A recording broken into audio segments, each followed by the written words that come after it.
Bienvenue à cet enseignement. Aujourd'hui, je parlerai de la guérison. Nous commençons par là où il faut commencer lorsqu'il est question de la vie chrétienne. Nous observons Jésus. En l'observant, nous voyons deux choses qu'il a fait. Il a prêché l'évangile et guéri les malades. Il a guéri tous les malades. Pourquoi faisait-il ces deux choses ? Car Jésus est mort à la croix et a payé le prix pour que nos péchés soient pardonnés. Mais il a également payé le prix pour que les gens soient guéris. Et il a montré en guérissant les malades. Mais ce n'était pas assez, car il disait « La moisson est grande, mais il y a peu d'ouvriers. » Donc après l'avoir fait, il rassembla ses 12 disciples et leur commanda de faire de même. Prêchez l'évangile et guérissez les malades.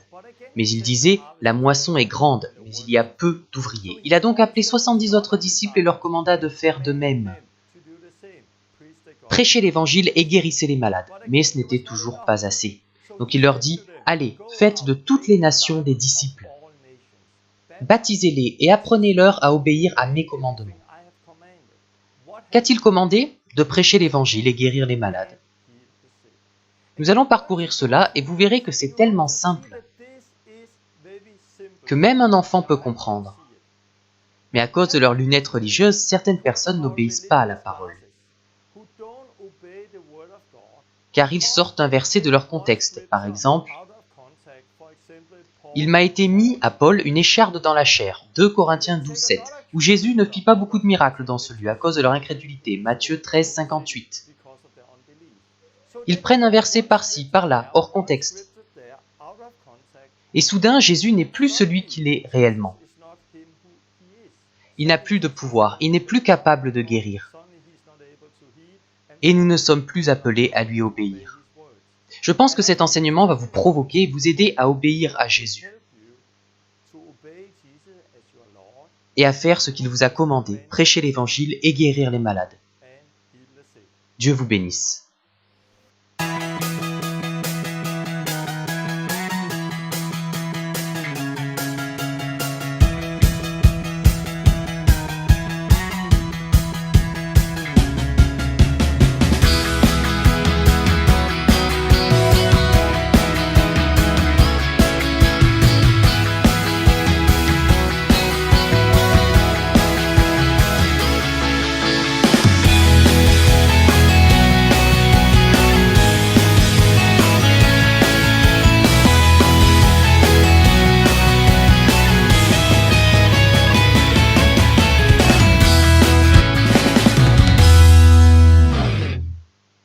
Bienvenue, c'est le 5e enseignement sur 20.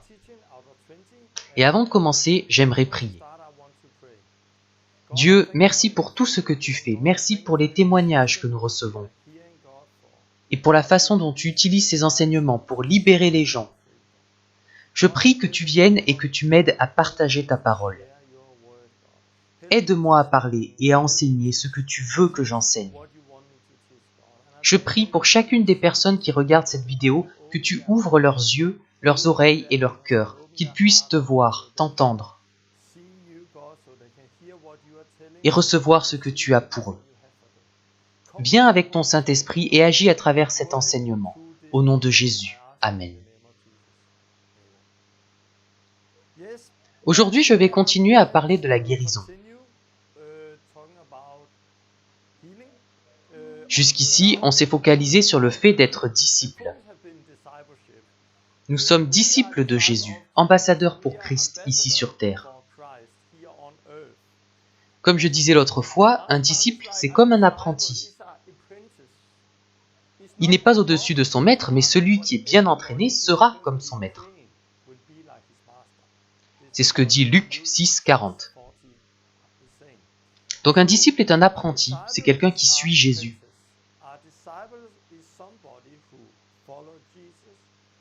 Et s'il est parfaitement entraîné, il deviendra comme son maître, comme Jésus. C'est le but, que chacun d'entre nous ressemble à Jésus. Pas seulement en parole, mais aussi en acte. Et que nous soyons son corps, ici sur terre. J'ai parlé du fait que nous sommes le temple de Dieu. que nous sommes prêtres, donc que nous pouvons baptiser et faire tout ce que me dit la Bible. Et le Saint-Esprit, cette puissance qui a ressuscité Jésus, vit en chacun de nous.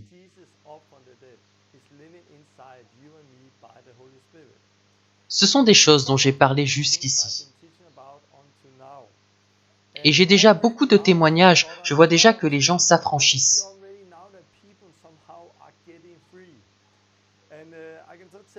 Il y a quelques jours, un gars qui a suivi la Pioneer School m'a appelé.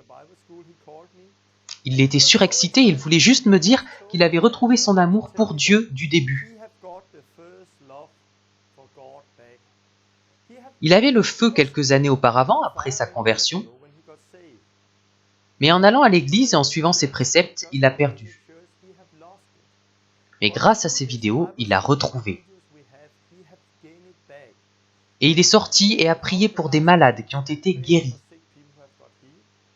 Cette semaine, il était sur le point de baptiser 4 personnes pour la première fois. 4 personnes qu'il a menées à Dieu la semaine dernière. J'aime ça. C'est ce que Dieu fait. Cet homme avait perdu l'amour du début. Mais par ces vidéos, il a été affranchi des traditions.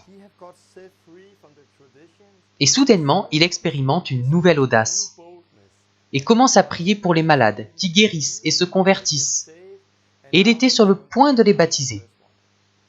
J'ai également reçu beaucoup d'emails, dont celui-ci de Finlande. Quelque chose d'incroyable s'est produit aujourd'hui. Il raconte qu'il préparait à manger lorsque quelqu'un sonne à la porte. C'était une voisine qui ne se sentait pas bien. Elle était stressée et lui a demandé de prier pour elle.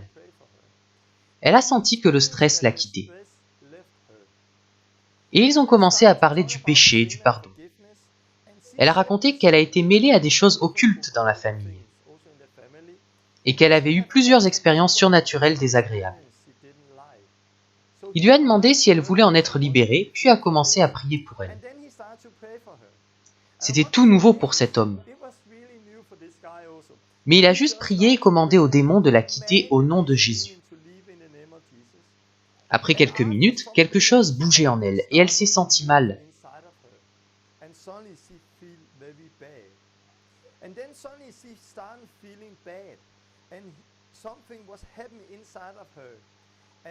Elle a eu un peu peur et lui aussi parce qu'il voyait que c'était un démon. Il a commencé à parler en langue de plus en plus fort.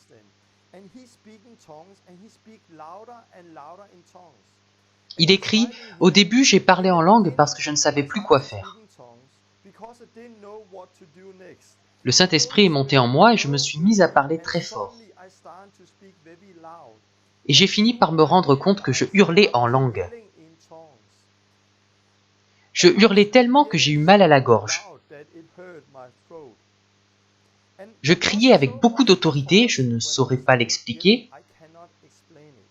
C'est comme si je commandais à ce démon de partir, mais sans comprendre mes mots, car je le faisais en langue. Puis elle est tombée au sol, j'ai continué et elle a été libérée. J'aime ça. Après ça, elle a demandé le pardon pour ses péchés. Puis il continue. Tout cela est tellement puissant, je n'arrive toujours pas à croire ce qu'il s'est passé. C'est comme si je m'étais regardé faire cela, car c'était tellement pas moi et vraiment fort.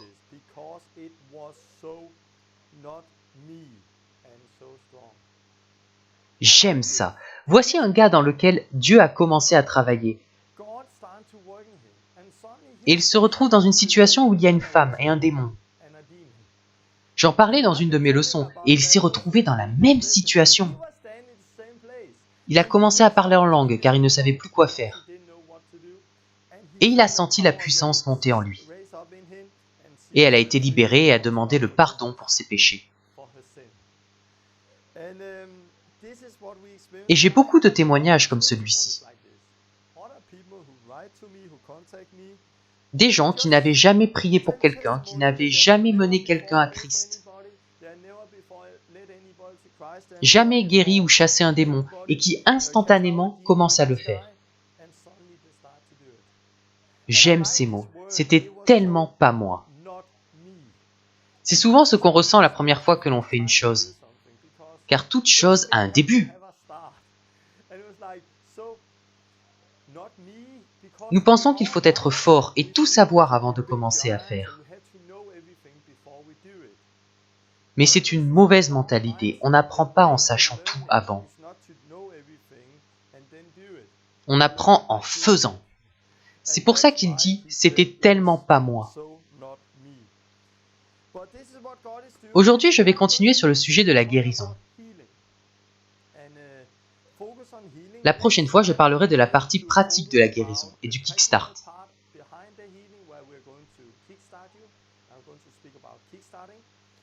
Puis nous parlerons de l'évangile et comment le partager.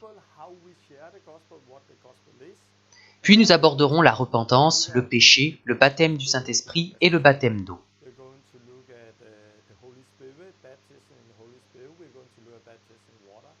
Donc pour ce qui est du parler en langue, j'y viendrai plus tard. Des gens me demandent « Pourquoi tu n'en parles pas ?» Je vais en parler, mais c'est à peine la 5e vidéo sur 20. Et il y a beaucoup de sujets à aborder. Je suis impatient d'aborder l'évangile car c'est très important. Lorsqu'on parle de la guérison, il existe énormément de livres à ce sujet. Certains disent une chose et d'autres disent l'inverse. Beaucoup d'enseignements ont été faits sur la guérison. Certaines choses que je vais partager sont très simples, mais elles vont beaucoup vous provoquer. Car beaucoup d'entre vous, surtout au sujet de la guérison, ont leurs lunettes religieuses. Car presque aucune église aujourd'hui ne prêche la vérité concernant la guérison. C'est cela notre arrière-plan, nos traditions. Donc ce que je vais dire est très simple, mais cela provoque, à cause des lunettes. Mais lisez la parole pour vérifier si ce que je dis est vrai. Lorsqu'on parle de guérison, et de tout le reste, il est important de commencer au bon endroit. Et cet endroit est bien sûr Jésus. Chaque fois que l'on étudie la théologie, quel que soit le sujet, il faut commencer par Jésus. Car il est notre Seigneur, notre Maître, et il a montré la voie à suivre. Et quand on commence par regarder Jésus, on se rend compte que beaucoup de choses que l'on essaye d'assembler dans les lettres sont déconstruites par les actions de Jésus. C'est le souci avec la théologie. On pioche par-ci, par-là. Et on finit avec une doctrine tellement éloignée des enseignements et commandements de Jésus.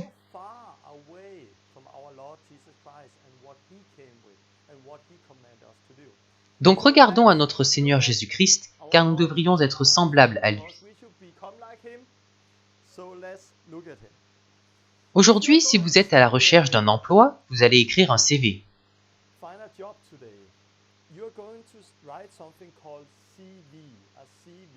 C'est comme une partie de votre vie, ce que vous avez fait jusque-là. Vous l'écrivez, vous l'envoyez, et ils peuvent voir tout ce que vous avez fait.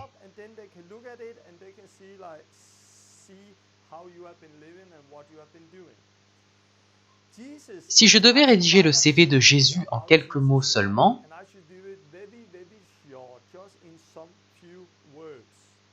je pense que l'évangile de Matthieu serait un bon endroit pour commencer. J'ai ici Matthieu 4, 23.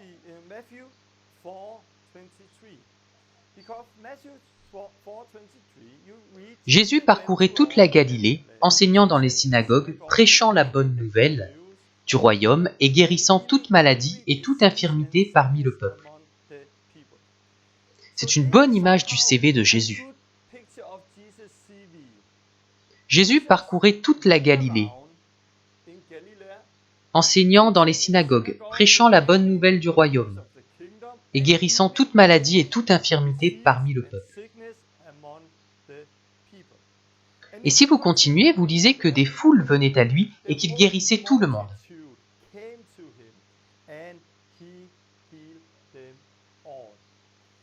Vous lisez donc dans Matthieu, que faisait Jésus? Jésus parcourait, prêchait la bonne nouvelle et guérissait tous les malades.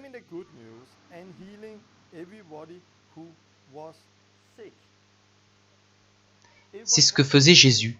Qu'est-ce qu'il prêchait? Vous pouvez le lire dans les 3 chapitres suivants, chapitres 5, 6 et 7, le sermon sur la montagne.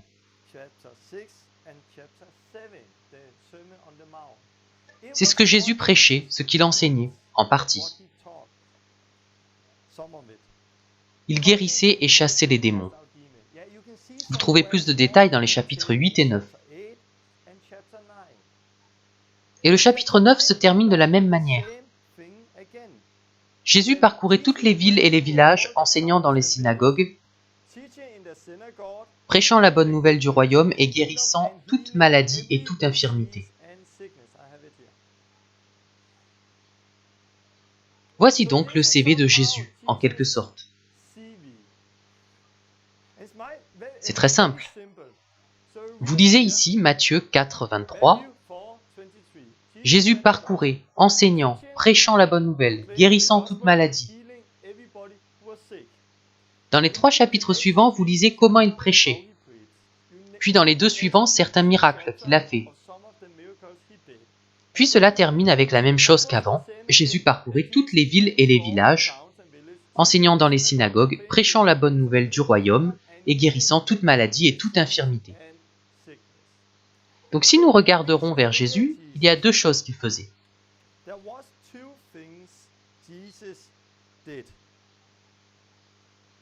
1, il enseignait et prêchait.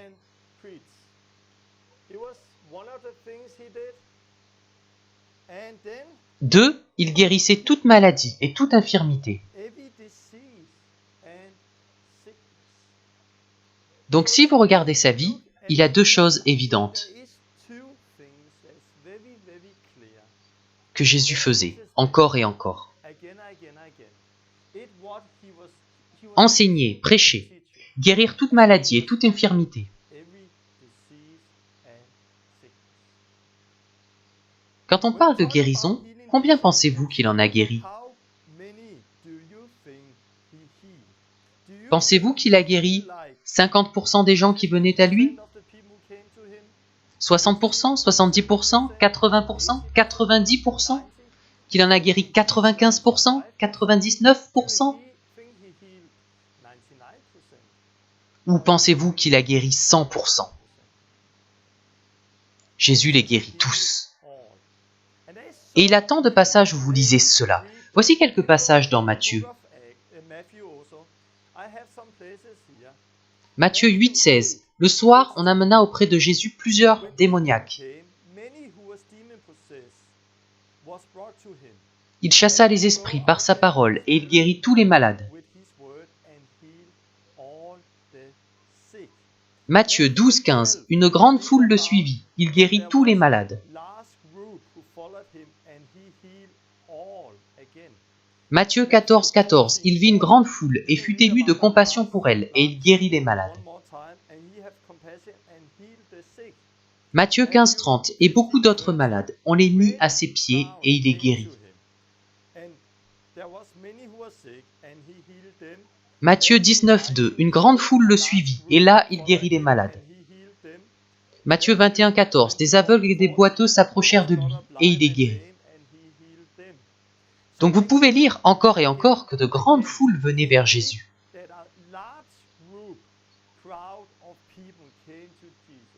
Et de cette grande foule, il guérissait tous ceux qui étaient malades.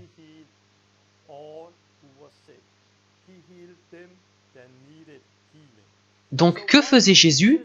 Il allait prêcher l'évangile et guérissait tous les malades.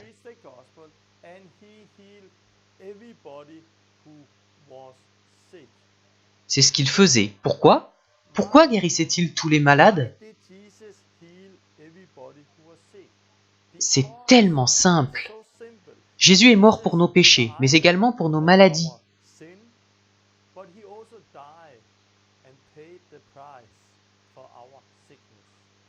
Donc il a apporté deux choses, le salut du péché et la guérison du corps.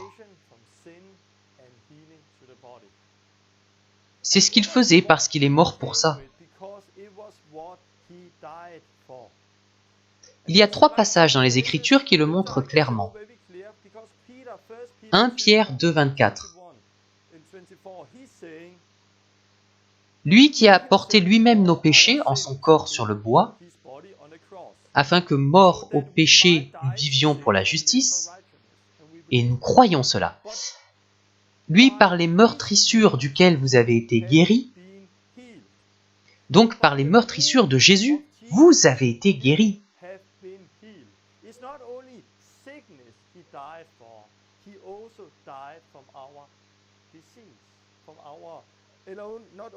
Il n'est pas seulement mort pour nos péchés, mais également pour nos maladies.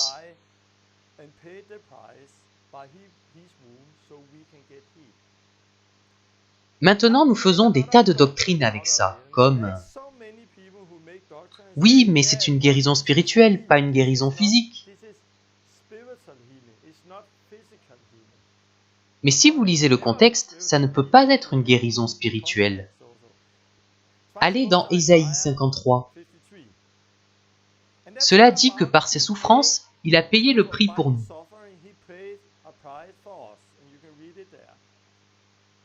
Et à la fin, et c'est par ses meurtrissures que nous sommes guéris. Et il y a encore des gens qui diront que c'est une guérison spirituelle. Mais c'est impossible, car dans Matthieu 8, 16, on lit « Le soir, on amena auprès de Jésus plusieurs démoniaques. Il chassa les esprits par sa parole et il guérit tous les malades. » Il avait déjà chassé les démons, donc on parle bien de maladies physiques, afin que s'accomplisse ce qui avait été annoncé par Ésaïe, le prophète. Il a pris nos infirmités et il s'est chargé de nos maladies.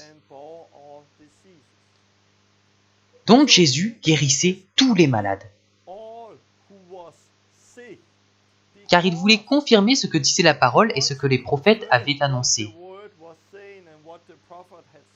Des années auparavant, que Jésus a pris nos maladies sur lui.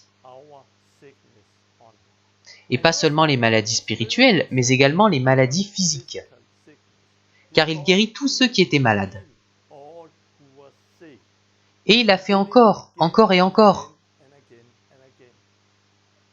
Et si vous avez vos lunettes, ou si vous avez étudié la théologie plusieurs années, vous avez peut-être un problème avec ce discours. Mais sans les lunettes, avec un regard d'enfant, sans le passé que beaucoup d'entre vous ont, en lisant simplement la parole, c'est tellement évident. Jésus guérissait tous les malades. Il parcourait les villes, prêchait la bonne nouvelle et guérissait tous les malades. Pourquoi ? Car Jésus a payé le prix sur la croix. Il n'est pas seulement mort pour nos péchés, il est mort pour nos maladies. C'est pourquoi il faisait tout cela. Après Matthieu 9, 35, Jésus parcourait. On peut lire au verset suivant, « Voyant la foule, il fut ému de compassion pour elle. »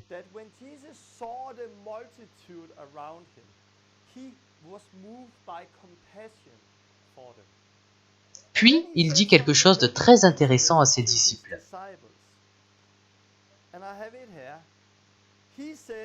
La moisson est grande, mais il y a peu d'ouvriers. Matthieu 9, 37.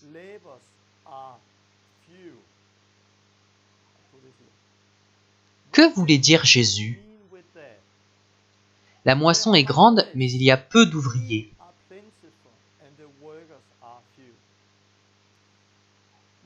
Il allait de ville en ville, prêchait et guérissait les malades.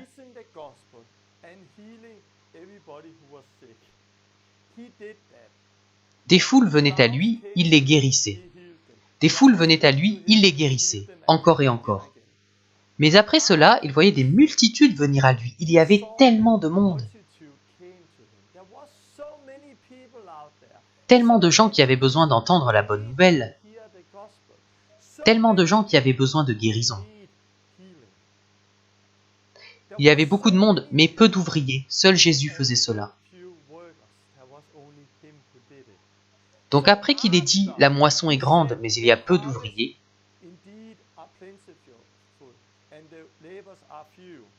il a appelé ses 12 disciples et leur donna un commandement.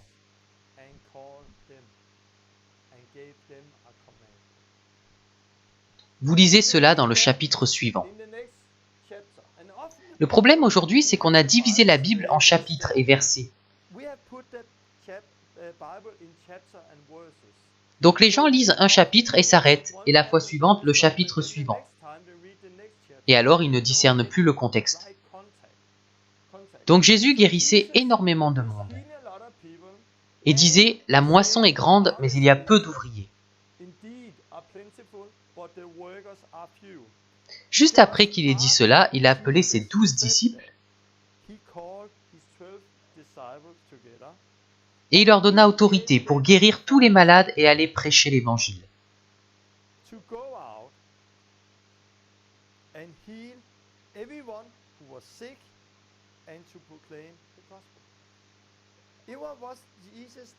Vous lisez ici ce qu'il a dit à ses disciples. Allez, prêchez et dites, le royaume des cieux est proche. Guérissez les malades, ressuscitez les morts, purifiez les lépreux, chassez les démons. Vous avez reçu gratuitement, donnez gratuitement. C'est ce que faisait Jésus. Il allait prêcher la bonne nouvelle et guérissait les malades. Puis il dit, en voyant la foule, la moisson est abondante, mais il y a peu d'ouvriers. Donc il rassembla ses 12 disciples, leur donna autorité et leur commanda de prêcher la bonne nouvelle et de guérir les malades. Exactement comme Jésus le faisait. Et vous lisez dans Matthieu 10 comment ses disciples faisaient. Dans Luc 9, nous lisons la même chose lorsque Jésus envoya ses 12 disciples.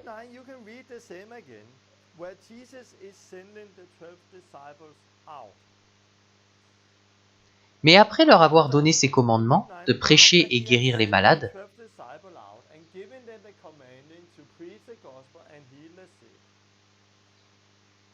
il désigna 70 autres disciples et les envoya.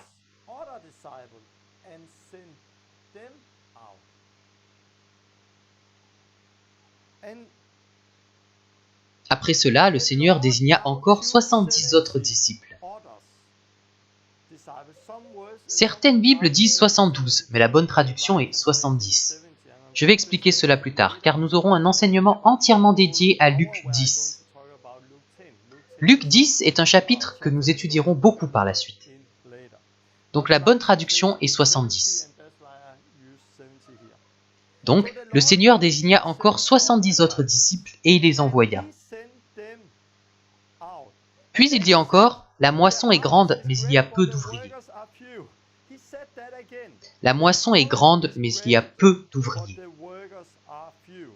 Puis il leur donne un commandement dans Luc 19. Il leur dit,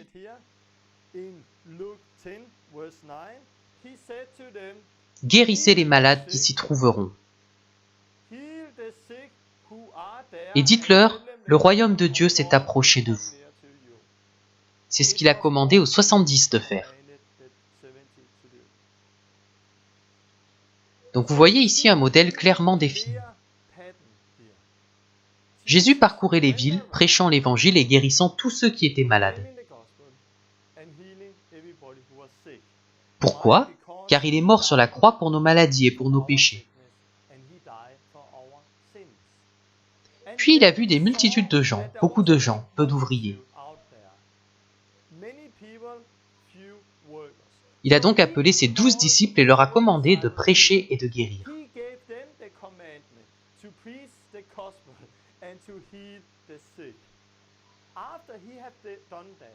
Mais il ne s'est pas arrêté là, car la moisson était toujours abondante. Et les ouvriers toujours trop peu nombreux. Il y avait tellement de gens qui avaient besoin d'entendre l'évangile, tellement de gens malades.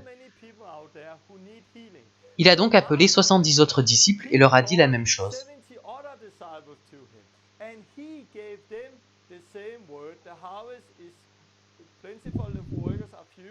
Et il leur a donné les mêmes commandements.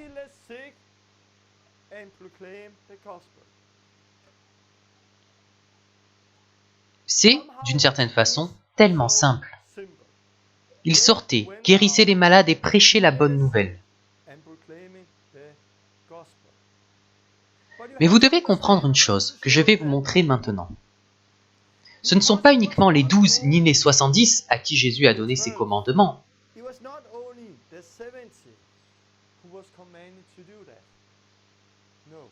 Car plus tard, Jésus était avec eux et il leur dit « Allez, faites de toutes les nations des disciples et enseignez-leur à observer tout ce que je vous ai prescrit. Et voici, je suis avec vous tous les jours jusqu'à la fin du monde. » Donc Jésus leur a commandé de faire des disciples de toutes les nations et de leur apprendre à observer tout ce qu'il leur avait prescrit. Qu'est-ce qu'il leur avait prescrit? De prêcher l'évangile et guérir les malades. Puis de faire des disciples, de les former et leur apprendre à faire la même chose. C'est-à-dire prêcher l'évangile et guérir les malades. Donc ce n'est pas seulement Jésus qui l'a fait, pas seulement les 12, pas seulement les 70. Mais c'est la même chose aujourd'hui avec les disciples de Jésus, les chrétiens. Vous et moi qui croyons et suivons Jésus. Nous faisons aussi la même chose, prêcher l'évangile et guérir les malades.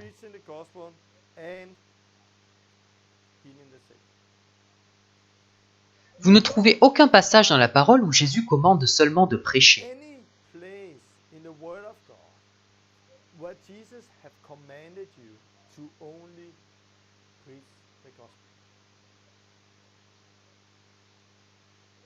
Si aujourd'hui vous sortez uniquement pour prêcher et ne guérissez pas les malades, alors vous désobéissez à votre Seigneur Jésus-Christ. Parce qu'il ne nous a pas seulement commandé de prêcher la bonne nouvelle, ou seulement commandé de guérir, mais il a commandé l'un et l'autre. Et comme je vous l'ai déjà dit, je ne suis pas à fond dans la guérison, mais je suis à fond dans Jésus. Et mon objectif, c'est comment être un disciple de Jésus-Christ. Je ne voudrais pas me tenir devant Jésus et qu'il me dise « Retirez-vous de moi, je ne vous ai jamais connu. » Je veux me tenir devant lui et qu'il me dise « Tu as été fidèle à mes commandements. »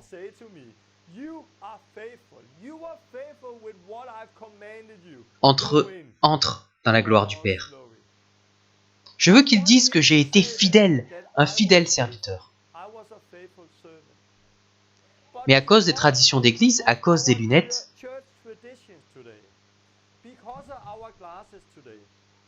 il y a des milliers, des millions de chrétiens qui pensent être obéissants à Jésus.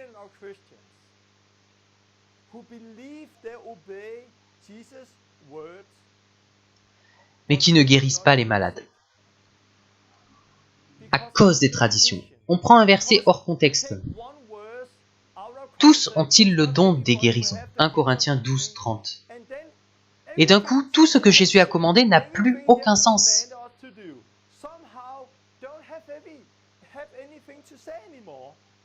Tout ça à cause d'une traduction d'un verset. Mais si vous avez vu mes autres vidéos, vous savez que vous n'avez pas besoin du don de guérison pour guérir les malades. Mais ce mensonge a maintenant infiltré les églises. Et à cause de cela, il y a des millions de chrétiens qui n'obéissent pas au commandement de Jésus. Ils prennent un verset qu'ils ont mal compris. Et ce verset rend impuissant tous les commandements de Jésus. Soudainement, Jésus n'est plus mort à la croix pour nos maladies. Soudainement, il ne veut plus que l'on guérisse les malades, parce que je n'ai pas le don de guérison. Nous faisons ce qui est dit dans Marc 7, 13.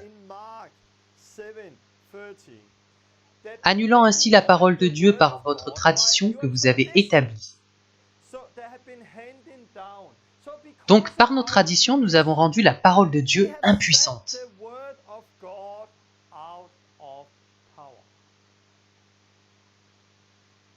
Mais enlevez vos lunettes et observez Jésus. Êtes-vous un disciple de Jésus? Alors vous devez porter votre croix, vous devez le suivre et lui obéir. Jésus ne vous donne pas la possibilité de faire comme bon vous semble. Il n'a pas dit « Ok, si vous n'aimez pas la guérison, si ce n'est pas dans vos traditions, si vous ne faites pas cela dans votre église, alors vous n'êtes pas obligé de le faire. »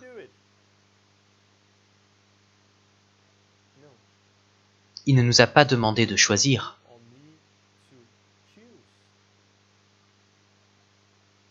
Mais si vous voulez guérir les malades, si vous voulez obéir à Dieu, c'est une bonne nouvelle, car si vous le faites, vous savez que vous êtes au bon endroit, parce que c'est ce qu'il vous a demandé de faire. Je le fais parce qu'il me l'a ordonné, pas parce que j'ai un don ou un appel particulier, mais parce que je suis son disciple et que dans la parole de Dieu, il a commandé à ses disciples de guérir les malades et de prêcher l'évangile, puis de faire d'autres disciples qui feront la même chose. Guérir et prêcher la bonne nouvelle. C'est si simple. Et vous verrez que ce n'était pas juste au début, mais cela va continuer dans le livre des Actes, et encore après les Actes. Et c'est ce que vous voyez, lisez ici, c'est très fort. Il les guérissait tous. À chaque fois, il les guérissait tous. Et vous lisez cela 7 fois, rien que dans l'évangile selon Matthieu. J'ai un verset de la Bible ici. Et j'aimerais que vous me disiez où vous pensez qu'il se trouve.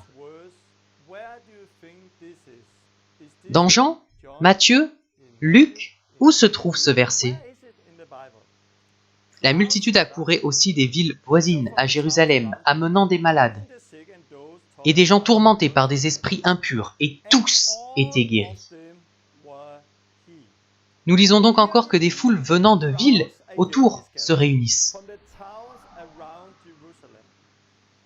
Et il y avait des gens possédés, des malades, et tous étaient guéris.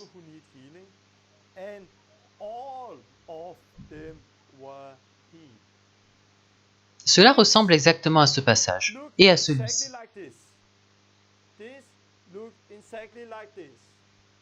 Mais d'où est tiré ce passage? Ce n'est pas dans Matthieu, ni dans Marc, ni dans Luc.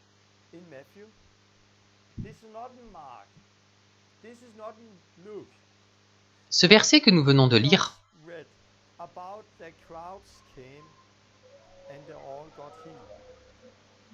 est tiré du livre des Actes 5, 16. Cela signifie que ce que nous lisons avec Jésus, qu'il les guérit tous,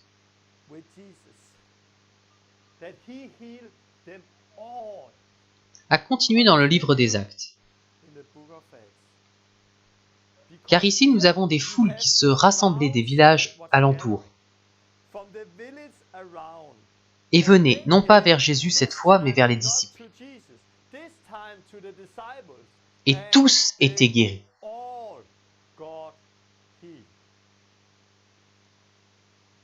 C'est la volonté de Dieu de guérir tout le monde, tout le temps. Je sais qu'il y a beaucoup de questions, je vais y répondre bientôt. Mais je veux juste vous montrer que c'est la volonté de Dieu de guérir. Et c'est toujours d'actualité. Si vous allez dans Marc 16, 15, vous lisez «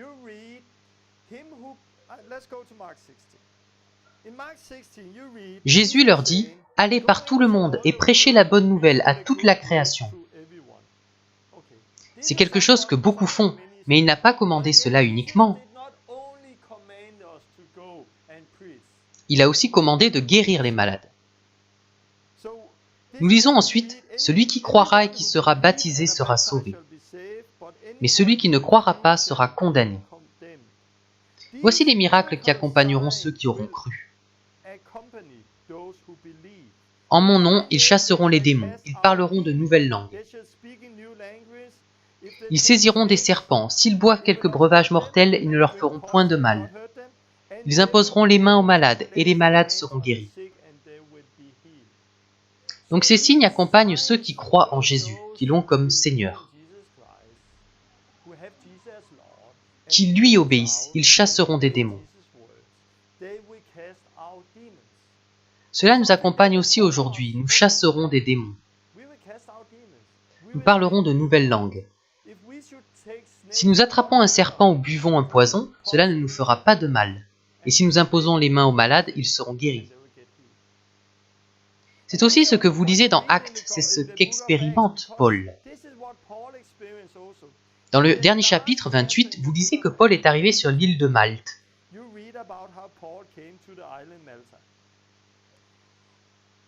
C'était à peu près 30 ans après le ministère de Jésus. 30 ans plus tard, Paul arrive là-bas. Là-bas, une vipère l'a mordu et les gens pensaient qu'il allait mourir. Car c'était un serpent venimeux, mais il ne s'est rien passé. Pourquoi? Car la parole de Dieu, ce n'est pas de la théologie. Ce n'est pas que de la théologie, c'est la vie quotidienne.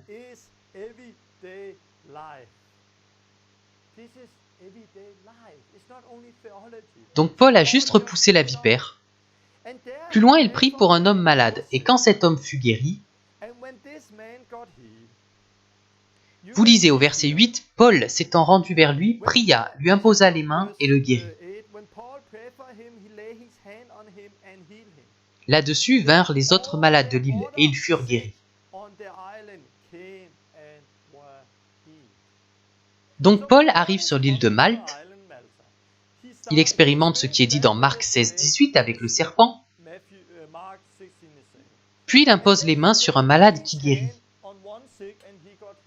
Suite à cela, tous les malades de l'île sont venus à lui et ont été guéris. Combien ont été guéris? Tous. 100%. Ils ont tous été guéris.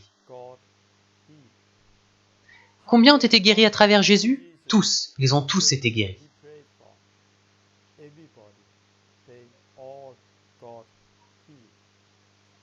Ce que j'enseigne ici est très clair pour les nouveaux convertis. Mais pour les chrétiens de longue date, il y a toujours des questions. Et l'épine de Paul, et ceci, et cela. Vous allez voir cela maintenant. Allons dans Matthieu 17. Si je vous demande combien Jésus a guéri, 99% ou 100%?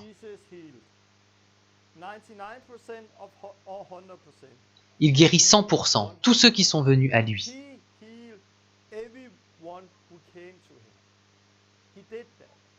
Et vous allez me dire, oui, mais il n'a pas guéri tout le monde dans sa patrie. Si, il a guéri tout le monde, je vais vous le montrer après. Donc il guérit tout le monde. Où trouvons-nous dans la parole quelqu'un qui n'a pas été guéri? Avons-nous un exemple? La réponse est oui et non. Dans Matthieu 17, on lit ce oui et non. Oui, les disciples n'ont pas pu guérir. Non, Jésus l'a guéri. Voyons ce passage. Pierre, Jean et Jacques sont avec Jésus sur la montagne, puis ils descendent. En bas, il y a une grande foule qui les attend. Puis un homme vient et dit, « Seigneur, aie pitié de mon fils qui est malade. Je l'ai amené à tes disciples et ils n'ont pas pu le guérir. » Donc nous avons là un homme dont le fils est malade et il amène ce fils à certains disciples. Pas tous, car Pierre, Jean et Jacques sont avec Jésus. Mais ses disciples n'arrivent pas à le guérir. Si on s'arrête là, avez-vous déjà été dans la situation où vous priez pour quelqu'un et il n'est pas guéri?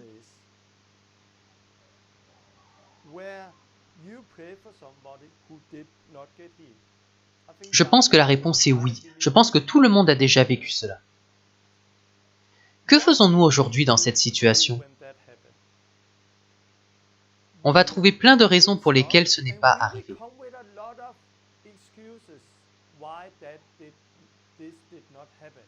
C'est le malade qui n'a pas assez de foi, ou alors c'est parce qu'il vit dans le péché.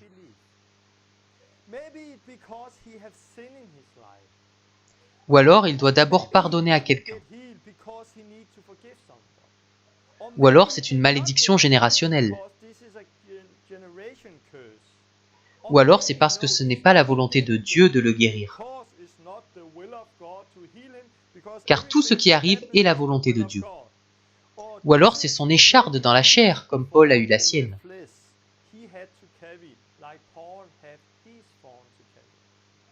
Voici quelques excuses que l'on utilise aujourd'hui lorsque les gens ne sont pas guéris.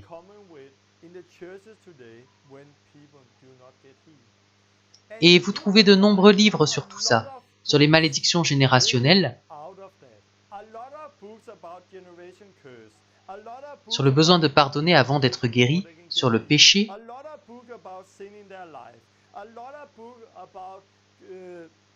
sur la volonté de Dieu. S'ils ne sont pas guéris, c'est la volonté de Dieu.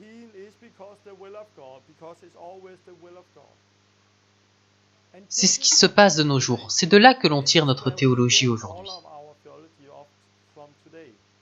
Lorsque nous prions et que cela ne se passe pas comme Jésus l'a dit,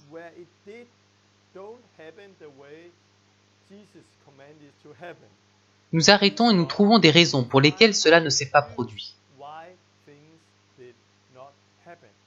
Aujourd'hui dans l'Église, quand il est question de guérison et d'autres choses, notre théologie se fonde sur notre expérience et non sur la parole de Dieu. Donc lorsque notre expérience nous dit « cette personne n'est pas guérie », on en fait une théologie parce qu'on veut que la parole corresponde à notre expérience.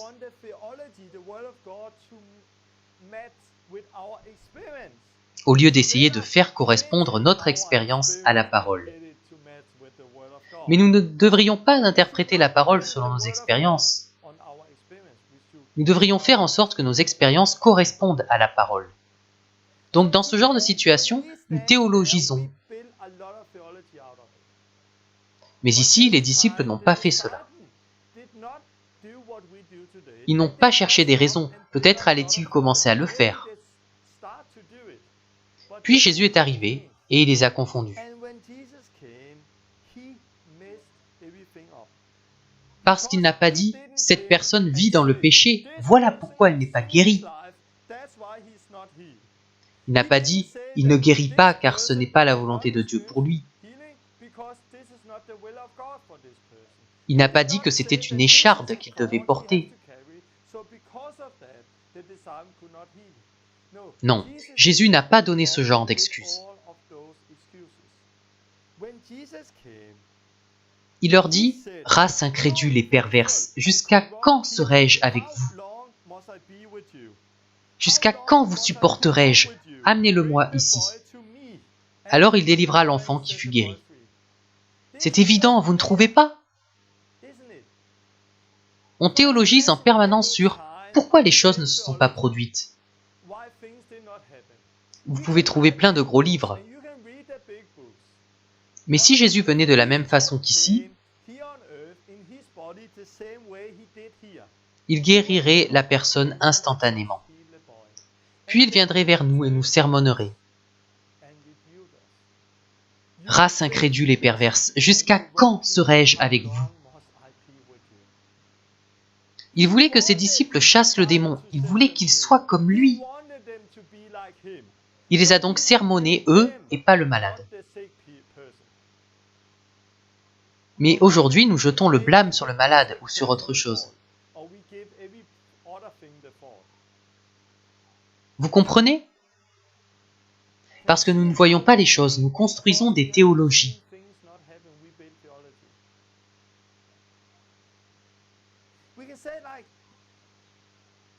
Voici une liste des raisons qu'on utilise si une personne n'est pas guérie.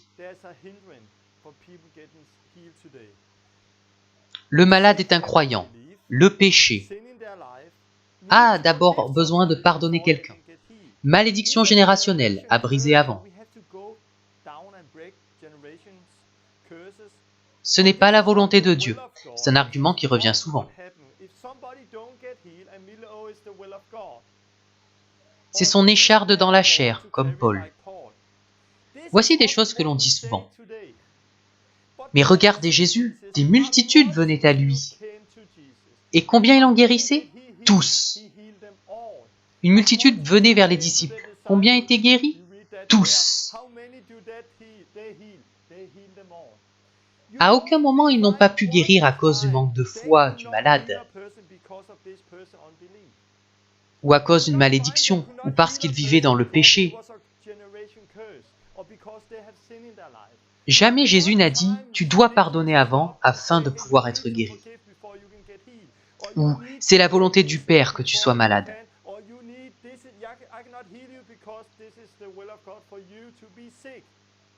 Vous ne lisez pas cela dans la parole de Dieu. Jésus n'a jamais fait cela. Tout ce qu'on écrit ou pense aujourd'hui concernant les raisons de non-guérison,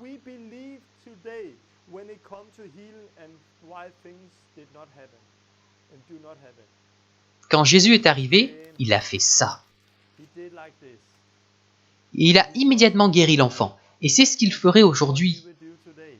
Dans la situation où vous vous trouvez devant quelqu'un qui n'est pas guéri, si Jésus était là, il le guérirait. Il ne poserait pas un tas de questions, il le guérirait simplement, car il a payé le prix pour ça. Il n'avait pas besoin de pardonner ou autre chose. Car ce n'est pas une question de pardon, de péché ou de malédiction.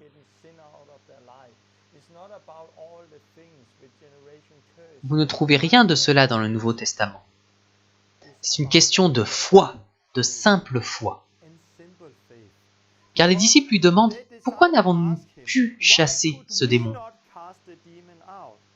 Et il répond « C'est à cause de votre incrédulité. » Mais si vous aviez de la foi comme un grain de sénévé, vous diriez à cette montagne « Transporte-toi d'ici là » et elle se transporterait. Rien ne vous serait impossible.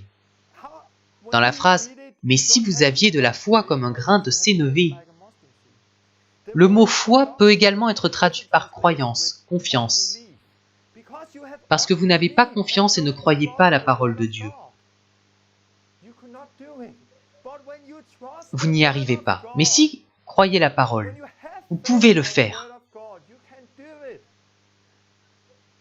Tous ceux qui sont nés de nouveau ont la foi, car il faut avoir la foi pour être sauvé. Donc si vous avez la foi pour être sauvé, vous avez la foi pour guérir les malades. Nous n'avons pas besoin d'une grande foi, nous devons juste faire confiance à Dieu et chasser l'incrédulité de nos vies. Et il n'est pas question d'avoir foi dans sa foi. Je crois dans ma foi. Non. Vous devez avoir foi dans la parole de Dieu, avoir foi en Jésus. Vous devez croire ce que dit la parole. Et si vous croyez et agissez en conséquence, vous verrez que c'est plus que de la théologie. C'est la vie. Cela est lié à seule chose, la foi. Mais on n'ose pas parler de la foi de nos jours. Dans les églises, certains font des dégâts. Ils font des réunions de guérison. Des malades viennent et ne sont pas guéris. Et on leur dit, tu n'as pas assez de foi.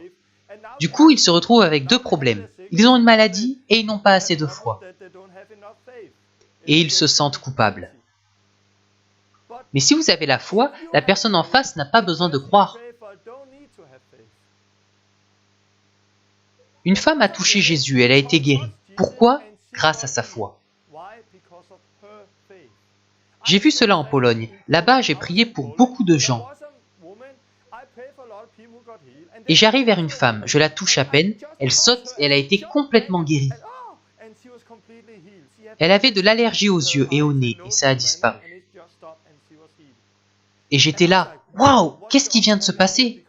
parce que quand je l'ai touché, j'ai senti une puissance partir de moi. C'était vraiment fort.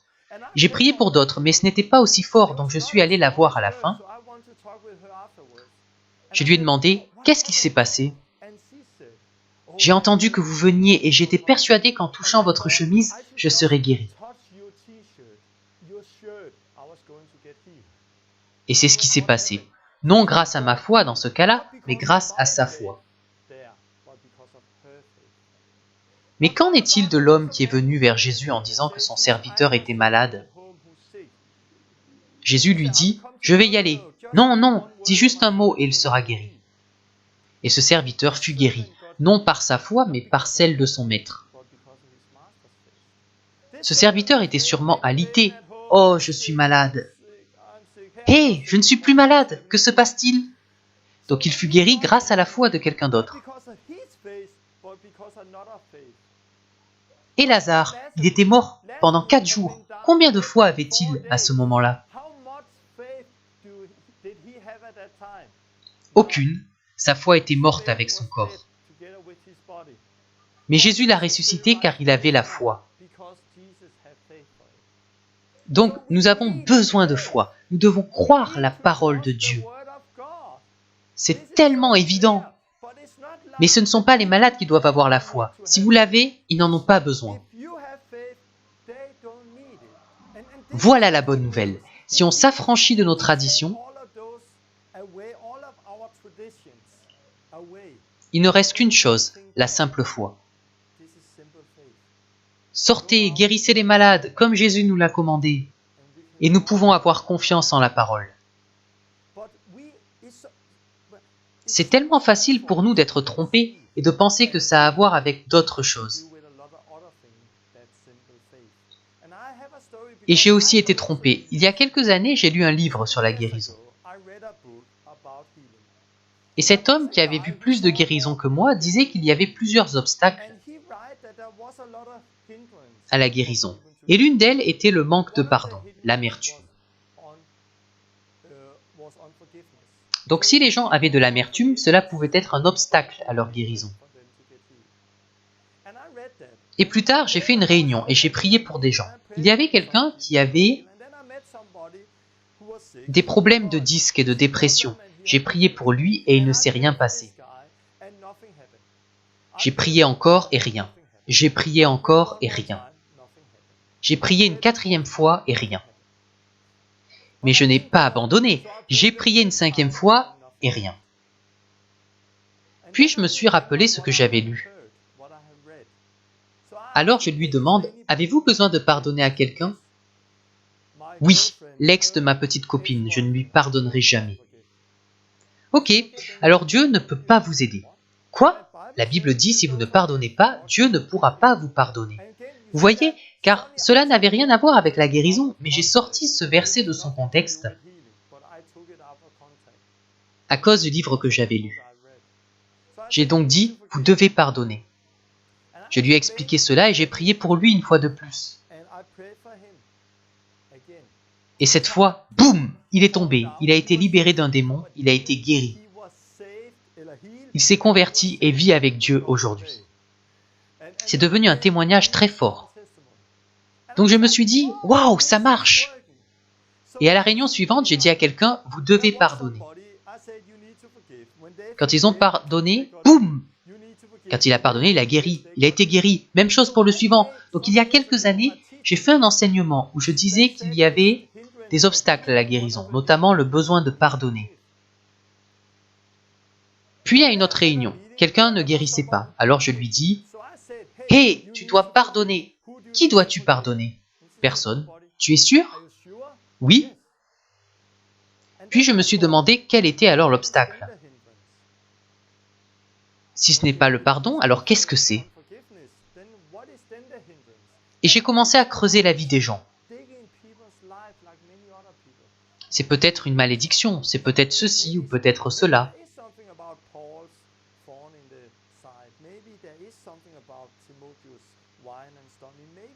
Et j'ai commencé à fouiller dans leur vie.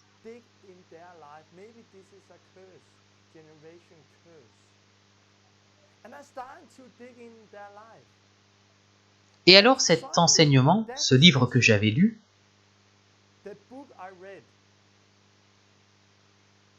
a détruit beaucoup de choses en moi. Je ne pouvais plus prier dans la foi. Lorsqu'un malade venait à moi, je n'arrivais plus à prier simplement dans la foi, car je ne savais pas si cette personne devait pardonner à quelqu'un, si cette personne vivait dans le péché, ou si elle devait apprendre quelque chose de la maladie. Je ne savais pas. Donc je n'arrivais plus à prier dans la foi que cette personne serait guérie, parce que je n'étais plus sûr que c'était la volonté de Dieu.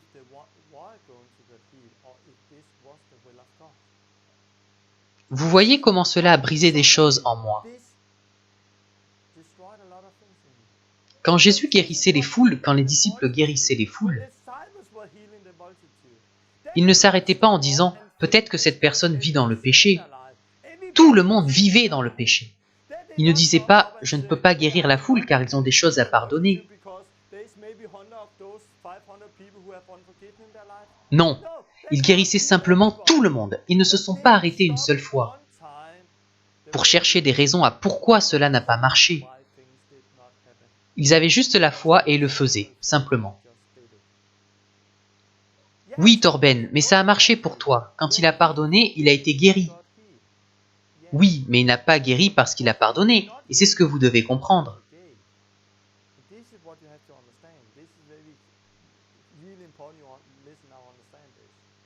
Il n'a pas guéri parce qu'il a pardonné, il a guéri par la foi. Parce que je croyais que s'il pardonne, alors il serait guéri. Et au moment où il a pardonné, ma foi a grandi et il a été guéri.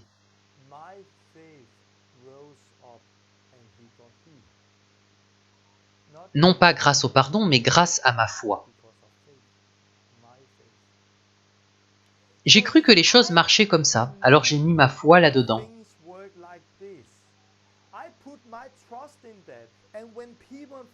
Et quand les gens pardonnaient, cela changeait ma foi et ils étaient guéris.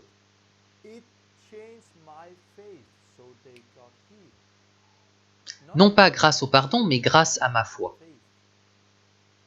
C'est le problème avec tous ces livres et enseignements de nos jours. Ils disent « Regardez, ça marche ! Quand ils ont fait ceci, ils ont été guéris. Quand ils ont fait cela, ils ont été guéris. » Et nous pensons qu'ils ont guéri parce qu'ils ont fait tout cela. Mais non, c'est grâce à la foi. Parce que les gens croyaient qu'en faisant cela, ils seraient guéris et leur foi grandissait.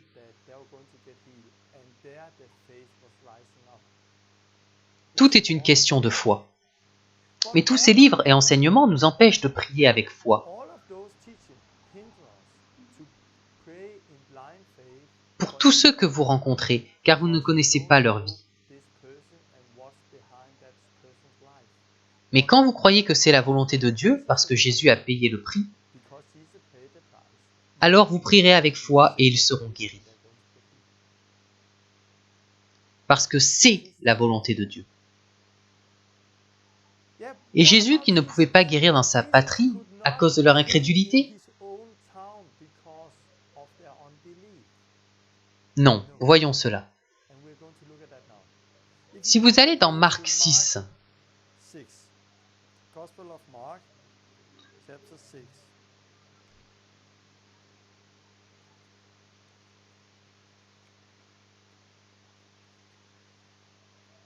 vous lisez que Jésus est à Nazareth. Et il le regarde de travers. N'est-ce pas le charpentier, le fils de Marie, le frère de Jacques, de José, de Jude et de Simon?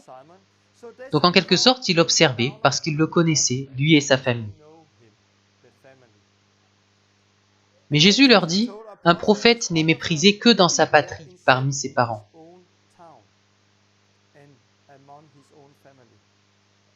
Puis au verset 5, il ne put faire là aucun miracle.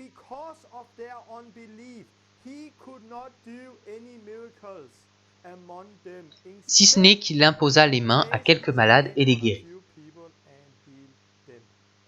Et il s'étonnait de leur incrédulité.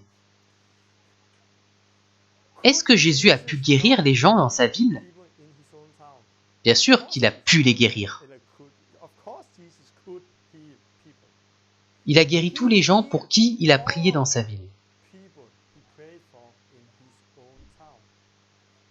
Mais vous disiez, il ne put faire là aucun miracle, en comparaison aux autres villes. Dans les autres villes, quand ils entendaient parler de lui, ils faisaient venir les malades. De tous les alentours, et Jésus les guérit tous.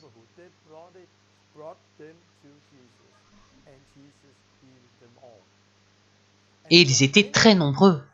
Mais dans sa propre ville, parce qu'ils le méprisaient, ils ne lui ont apporté que quelques malades, et il les a guéris. Ce n'est pas qu'ils ne pouvaient pas guérir, c'est qu'ils ne lui en ont pas apporté beaucoup. C'est pareil aujourd'hui. Dans ma famille et mes proches, les gens disent « Oh, on connaît bien Torben, on ne va pas le voir. » Mais quand vous voyagez et que les gens ont entendu parler de vous, c'est genre « Allons le voir, allons le voir !» C'était pareil avec Jésus, ce n'est pas qu'il priait que les malades ne guérissaient pas. Tous ceux qui venaient à lui étaient guéris. Mais nous avons mal compris ce verset. Et malgré tout ce que Jésus a fait dans les autres villes, on se dit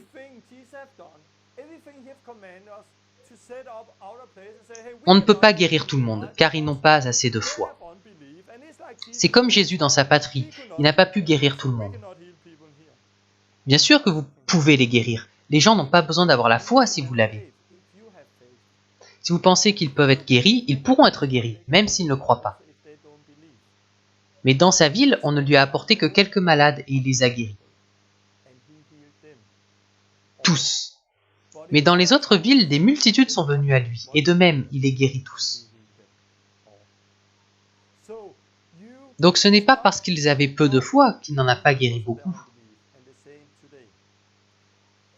Qu'en est-il de Paul et son écharde dans la chair? Paul était malade et Dieu dit à Paul qu'il ne lui enlèverait pas cette maladie. Non, il n'a pas dit cela, car Paul n'était pas malade.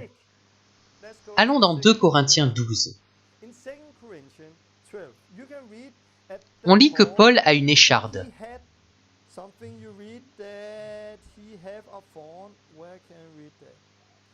Au verset 7. Il m'a été mis une écharde dans la chair, un ange de Satan, pour me souffleter et m'empêcher de m'enorgueillir.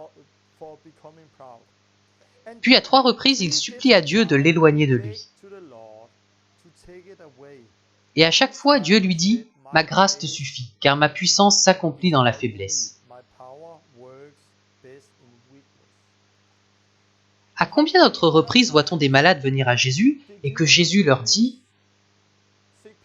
« Ma grâce te suffit, car ma puissance s'accomplit dans la faiblesse. Va-t'en et reste malade. »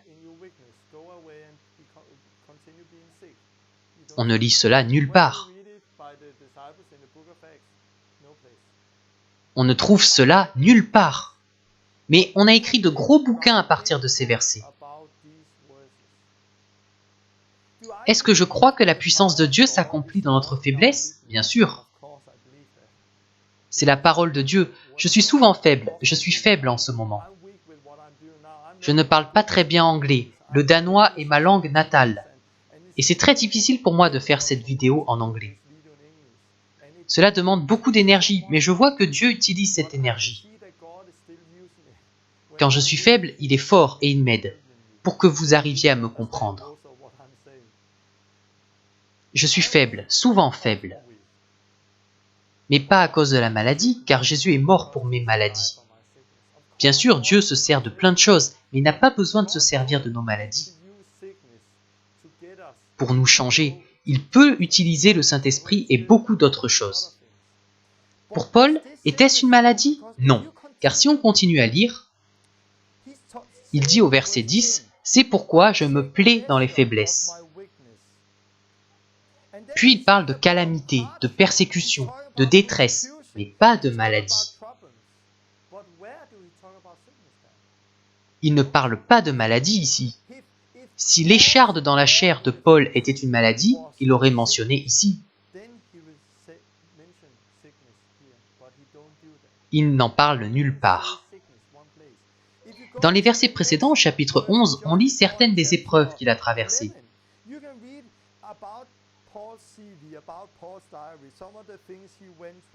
Il a été lapidé, fouetté, mis en péril par les faux chrétiens et par les païens. Il a fait naufrage plusieurs fois. Paul a traversé beaucoup d'épreuves. Et après avoir raconté cela, il dit la même chose. Quand il est faible, Jésus est fort. Il a raconté beaucoup d'épreuves, mais toujours pas de maladie. Il n'en parle nulle part. Il parle de persécution et d'autres problèmes. Est-ce que Jésus est mort pour nos péchés? Oui. Est-ce qu'il est mort pour nos maladies? Oui. Est-ce qu'il est mort pour nos problèmes? Non. Est-ce qu'il est mort pour nos persécutions? Non. Il nous a promis des persécutions. Donc on ne peut pas lui demander « Dieu, retire-moi ces persécutions ».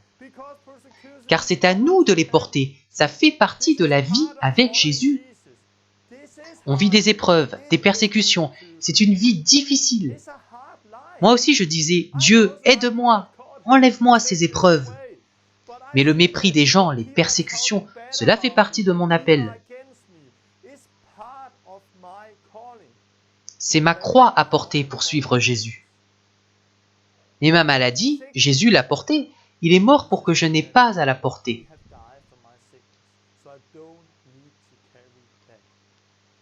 Et Paul, il a dit à Timothée de boire un peu de vin car il était souvent malade. Le mot malade signifie aussi faible, asthénias. Oui, mais si vous buvez des choses mauvaises, pleines de bactéries, vous pouvez tomber malade.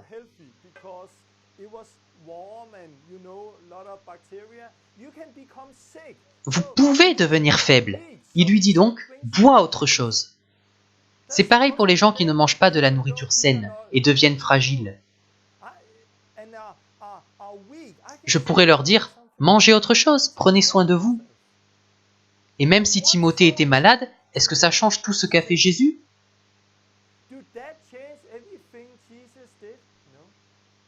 Parce qu'on ne construit pas une théologie sur nos expériences. Parfois, c'est un combat. Mais lorsqu'on poursuit selon la parole de Dieu, on peut affronter des épreuves ou des maladies. Mais si on sait ce que dit la parole et qu'on s'y tient, on expérimentera la liberté. Car il nous a promis cela. Donc on ne doit pas prier une fois et si cela ne marche pas, dire « c'est pas la volonté de Dieu ». Parce qu'on connaît la volonté de Dieu, qui est de guérir tout le monde. Il y a longtemps, je travaillais comme boulanger. Et parfois, j'oubliais de mettre quelque chose dans le pain, ou je mettais le four trop fort.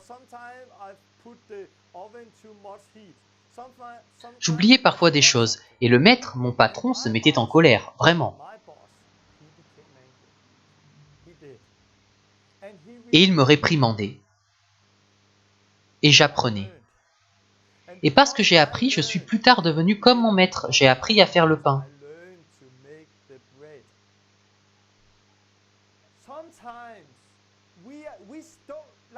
Nous sommes appelés à être comme notre maître, à être parfaitement entraînés. Lorsque nous sommes bien entraînés, nous devenons comme notre maître. C'est la volonté de Dieu que nous fassions la même chose aujourd'hui. Donc quand les gens ne guérissent pas, on continue, on n'abandonne pas, parce que c'est la parole de Dieu. Dans ma vie, je me suis battu contre plein de choses. Par exemple, ma mère a eu une maladie lorsque j'étais enfant, et elle était paralysée. Et à cause de ça, j'avais peur quand je me trouvais devant un paralysé, à cause de mon passé. J'avais mes lunettes, mes peurs. Mais je ne voulais pas accepter cela et dire que c'est la volonté de Dieu. Donc j'y allais et j'ai vu de plus en plus de guérisons. Il y a quelques semaines, j'ai prié pour une femme paralysée d'un côté et elle a guéri. Je peux donc voir que je grandis, je deviens comme mon maître. Et lorsque je ne guéris pas, Jésus vient me dire, comme à ses disciples, « Torben, allez, c'est ma volonté !» Je ne blâme pas le malade en disant que c'est leur problème. Non, je m'en prends à moi-même. « Pardon Jésus, je n'en suis pas là où tu voudrais, mais j'y travaille, je veux être comme toi. Je veux te suivre, je veux voir les mêmes choses que toi. » Et je continue, c'est ce que dit la parole. Je vais arrêter ici. La prochaine fois, je serai très pratique et je vous montrerai comment vous pouvez commencer à guérir. Vous n'avez pas besoin de m'attendre. Vous pouvez sortir, c'est la volonté de Dieu. Vous faites toujours la volonté de Dieu quand vous prêchez et guérissez les malades, car c'est ce que Jésus vous a commandé. Donc c'est très simple, Jésus a prêché et guéri tous les malades. Il est mort pour nos péchés et nos maladies. Il a rassemblé les 12 disciples et leur a commandé de faire de même. Mais la moisson était abondante et les ouvriers peu nombreux, donc il en a appelé 70 autres. Il leur commanda de faire la même chose, mais la moisson était abondante, donc il leur dit « Allez, faites des disciples de toutes les nations, baptisez-les et enseignez-leur à observer tout ce que je vous ai prescrit, prêcher l'évangile et guérir les malades. » Donc maintenant c'est à vous, disciples de Jésus, chrétiens, vous et moi. Nous sommes appelés à guérir et à prêcher. Et on en revient toujours à une seule chose, la simple foi, c'est-à-dire l'obéissance. Si vous avez la foi pour croire, vous avez la foi pour guérir les malades. Vous devez juste vous débarrasser de votre incrédulité et commencer à faire ce que dit la parole. Sortez, imposez les mains aux malades et ils seront guéris. C'est ce que dit la Bible. Donc enlevez vos lunettes religieuses. L'écharde dans la chair de Paul, ce n'était pas la maladie, c'était la persécution. À chaque fois que le mot écharde ou épine est utilisé dans l'Ancien Testament, c'est toujours dans le sens de persécution, jamais de la maladie. Paul, Timothée et le vin. Sérieusement ? Il était affaibli parce qu'il buvait des choses mauvaises. Il fallait qu'il boive autre chose. Ne faites pas de la théologie sur l'expérience, mais sur la parole de Dieu.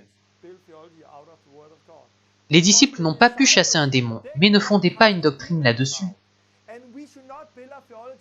Car les disciples n'étaient pas parfaits, et Jésus les a corrigés. Timothée n'était pas parfait non plus. Donc ne fondons pas des doctrines sur la base de l'expérience. Voilà ce que je voulais dire concernant la guérison. La parole est très claire, Jésus est mort pour nos maladies. Il nous a commandé de guérir les malades qui n'ont pas besoin de foi, si vous l'avez. Les gens n'ont pas besoin de faire quoi que ce soit pour être guéris. Jésus a déjà payé le prix.